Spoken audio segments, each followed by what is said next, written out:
Right ఇక ఆంధ్రప్రదేశ్లో Covid కేసులు తిరిగి నమోదు కావడంతో ప్రజల్లో భయాందోళనలు మొదలయ్యాయి. ఇక 2 ఏళ్ల పాటు కోవిడ్ మహమ్మారి సృష్టించినటువంటి విజయ తాండవం గుర్తుకు రావడంతో ప్రజల్లో వణుకు మొదలైంది.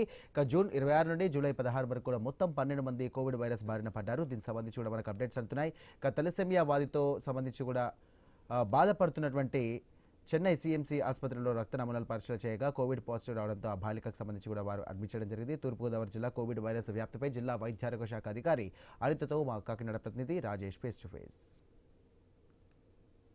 దేశవ్యాప్తంగా 339 కేసులు నమోదైన నేపథ్యంలో ఏపీ రాష్ట్ర వ్యాప్తంగా 12 కేసులు అయితే నమోదయ్యాయి. కాకినాడ జిల్లా గొల్లప్రోలు మండలం సంబంధించి ఒక యువతి 16 ఏళ్ల యువతి కరోనాతో చనిపోయిందని చెప్పి సోషల్ మీడియాలో చక్కర్లు కొడుతున్న నేపథ్యంలో అసలు ఆమెకి ఉన్న వ్యాధి ఏంటి, నిజంగా కరోనాతో చనిపోయిందా అనే అంశంపై ప్రస్తుతం మన వద్ద జిల్లా వైద్య ఆరోగ్య శాఖ అధికారి అనిత గారు అడిగి మరింత సమాచారం అడిగి తీసుకునే ప్రయత్నం కూడా చేద్దాం. మేడం చెప్పండి, ఇప్పటికే 12 కేసులు నమోదయ్యి ఏపీ రాష్ట్ర వ్యాప్తంగా. కాకినాడ జిల్లా గొల్లప్రోలు మండలం సంబంధించి 16 ఏళ్ల బాలిక కరోనాతో చనిపోయిందని చెప్పి సోషల్ మీడియాలో చక్కర్లు కొడుతున్నాయి. అసలు దాంట్లో వాస్తవం ఎంత మేడం? ఇప్పుడు 16 ఏళ్ల బాలిక గొల్లప్రోలు నుండి చనిపోయిందనే దాంట్లో ఏమైందంటే, ఆ పాప చాలా చిన్నప్పటి నుండి రక్తానికి సంబంధించిన ఒక డిసీజ్‌తో తలసేమియా డిసీజ్‌తో సఫర్ అవుతుంది. అయితే ఆ పాపకి వైద్యం నిమిత్తం సీఎంసీ రాయవేలూరులో కంటిన్యూస్‌గా వైద్యం తీసుకుంటుంది. ఆ అమ్మాయికి 12/7న రెగ్యులర్ 3 నెలలకు ఒకసారి వచ్చే అపాయింట్మెంట్ ప్రకారం ఆ అమ్మాయికి డేట్ ఫిక్స్ అయింది. సో, ఆ అపాయింట్మెంట్ కోసం తను వెళ్ళి చెకప్ కోసం వెళ్ళింది. బట్ ఏంటంటే ఆ అమ్మాయికి హెచ్‌బీ 2 గ్రామ్స్‌కి పడిపోవటం వలన సివియర్ టాకీ లాగా హార్ట్ రేట్ 140, 170కి అలా వెళ్ళిపోవటం జరిగింది. దానికి సంబంధించిన ట్రీట్మెంట్ చేస్తూ దానికి అనుగుణంగా రక్త పరీక్షలన్నీ మనం చేస్తాం కాబట్టి, ఆ విధంగా రక్త పరీక్షలు అవి చేసినప్పుడు అందులో యాక్సిడెంటల్‌గా ఆర్ ఇన్సిడెంటల్‌గా ఆ కోవిడ్ అనేది బయటపడటం జరిగింది. అయితే ఆ అమ్మాయికున్న మెడికల్ కాంప్లికేషన్స్ చాలా ఎక్కువ. దానివలన మరణించిందని మేము అనుకుంటున్నాం కానీ, ఈ కోవిడ్ వలన అని మేము అనుకోవట్లేదు. దాంతోపాటు కూడా అంటే పాపతో ఉండే కుటుంబ సభ్యులు అంటే వారితో పాటు ఎవరున్నారో వారికి కూడా వచ్చే అవకాశం ఉందని చెప్పి అంటారు. అలాగే వారి కుటుంబ సభ్యులు ఎవరైనా మీరు పరిశీలన చేశారా? వాళ్ళ కుటుంబ సభ్యులు ఆ అమ్మాయితో పాటు 3 మెంబర్స్ ఉన్నారండి. వాళ్ళ ముగ్గురికి కూడా టెస్టులు చేయటం జరిగింది. వారి రిపోర్టులు కాసేపట్లో రావటం జరుగుతుంది. మేడం ప్రస్తుతం ఈ కాకినాడ జిల్లాలో కరోనా వచ్చింది అనే అపోహ నడుస్తుంది. దాంతోపాటు కూడా ఇప్పుడు జిల్లా కలెక్టర్ హరేంద్ర ప్రసాద్ గారి ఆదేశాల మేరకు ఇప్పుడు కాకినాడ జీజీహెచ్లో ఏమన్నా కోవిడ్ సెంటర్ పెట్టడం, కోవిడ్ కిట్లు ఏర్పాటు చేయడం ఏమైనా చేశారా? జిల్లా కలెక్టర్ గారు మా అందరికీ దిశానిర్దేశనం చేశారు. ఆయన ఆదేశాల ప్రకారం మేము అనుగుణంగా ప్రతి పీహెచ్‌సిలో కోవిడ్ టెస్టింగ్ పెట్టడం జరిగింది. అలాగే జీజీహెచ్‌కి కూడా కోవిడ్ టెస్ట్ కిట్లు ఇవ్వటం జరిగింది. అదేవిధంగా జీజీహెచ్‌లో కూడా 22 బెడ్స్ తోటి మనం ఒక కోవిడ్ వార్డ్‌ని ఏర్పాటు చేయడం జరిగింది. మన దగ్గర 50 కేఎల్ ఆక్సిజన్ ట్యాంక్ ఉంది జీజీహెచ్‌లో.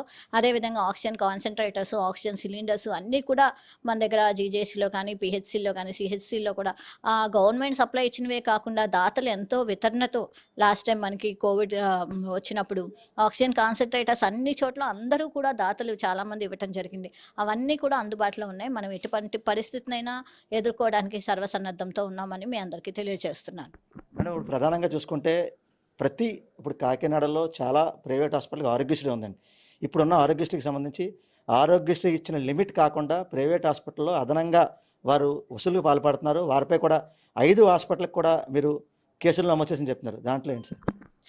ఈ విధంగా మనం చూసినట్లయితే ఇప్పుడు ప్రైవేట్ హాస్పిటల్స్‌లో నిన్ననే కలెక్టర్ గారి ఆధ్వర్యంలో మేమందరం మీటింగ్ పెట్టడం జరిగింది. ఆరోగ్యశ్రీలో ఎవరైనా ఎక్సెస్ అమౌంట్ కలెక్ట్ చేస్తే గనక మీరందరూ కంప్లెయింట్ ఇవ్వచ్చు. దానికి వారు 5 10 మీ దగ్గర తీసుకున్న దానికి మీ రసీదుని చూపించినట్లయితే ఖచ్చితంగా పనిష్మెంట్ చేసి, ఎంక్వైరీ కండక్ట్ చేసి వాళ్ళకి ఫైన్ కూడా కలెక్టర్ గారి ఆధ్వర్యంలో వేయటం జరుగుతుంది. మీరు ఖచ్చితంగా ఆరోగ్యశ్రీ సేవల్ని ఉచితంగా పొందండి. మిమ్మల్ని ఎవరైనా ఎక్కువైనా డిమాండ్ చేస్తే గనక జిల్లా ఆధిపత్యానికి తెలియచేయవలసిందిగా కోరుతున్నాను. ఇప్పటిదాకా అంటే జిల్లా వైద్య ఆరోగ్య శాఖ అధికారిగా మీరు బాధ్యతలు తీసుకున్న తర్వాత హాస్పిటల్ ఇన్స్పెక్ట్ చేయడం కానీ, లేకపోతే ఎవరైనా ఆరోగ్యశ్రీ ఇచ్చిన ఫండ్‌కి మించి ఏమైనా తీసుకున్నారని గుర్తించారా? అంటే నిన్ననే కలెక్టర్ గారి ఛాంబర్‌లో మాకు మీటింగ్ జరిగింది. సుమారు 3,00,000 రూపాయలు ఫైన్ వేయటం జరిగింది. ఆహ్, ఆహ్, నేను పిహెచ్సి పండూరు నిన్న విజిట్ చేయడం జరిగింది. అక్కడ ఫ్రైడే డ్రైడే యాక్టివిటీలో పాల్గొనడం జరిగింది. ఈరోజు సాసా యాక్టివిటీలో పాల్గొనడం జరిగింది. అన్ని గవర్నమెంట్ వారు నిర్దేశించిన అన్ని ప్రోగ్రామ్స్ని మేము సక్సెస్ఫుల్గా కండక్ట్ చేసి జిల్లాని ప్రగతి పదంలో తీసుకెళ్తామని మన గౌరవ జిల్లా కలెక్టర్ గారు, మన గౌరవ మన ఆరోగ్య శాఖ మంత్రి గారు, మా రాష్ట్ర నాయకులు, మా రాష్ట్ర అధికారులు మరియు మా గౌరవ ముఖ్యమంత్రి గారి ఆధ్వర్యంలో మేము జిల్లాని ముందుకు తీసుకెళ్తామని, మన డిప్యూటీ సీఎం గారి ఆధ్వర్యంలో మన జిల్లాని మరింత ముందుకు తీసుకెళ్తామని మీ అందరికీ తెలియజేస్తున్నాను. చూసాం కదా, ఓవరాల్గా కోవిడ్ సెంటర్స్లో అన్ని ఏర్పాట్లు చేశాము. అలాగే కాకినాడ జిల్లాకు సంబంధించి ఆమె ఎవరైతే 16 ఏళ్ల బాలిక తన తలసమ్య బాధతో బాధపడుతుంది, చేసిన బ్లడ్ పరీక్షల్లో కూడా కోవిడ్ అని తేలింది. అలాగే వారి కుటుంబ సభ్యులు ఎవరైతే ఉన్నారో ముగ్గురిని కూడా రక్త పరీక్షలు చేశాము. మరికొద్దిసేపట్లో కూడా దాని రిపోర్ట్స్ కూడా వస్తాయి. అలాగే కాకినాడ జీజీహెచ్ ఆసుపత్రిలో కూడా 24 బెడ్స్తో కూడా కోవిడ్ సెంటర్ కూడా ఏర్పాటు చేసాము. ఎవరు ఎటువంటి ఇబ్బంది పడదు. గతంలో కోవిడ్లో ఎంత జాగ్రత్త తీసుకున్నామో అటువంటి జాగ్రత్త తీసుకుంటే ఎవరు కోవిడ్ బారిన పడరని చెప్పి DMHO అనిత చెప్పే పరిస్థితి కనబడుతుంది. ఇది కూడా తాజా పరిస్థితి. కెమెరా పర్సన్ సతీష్తో రాజేష్, ఐ న్యూస్, కాకినాడ జిల్లా, కాకినాడ నుంచి.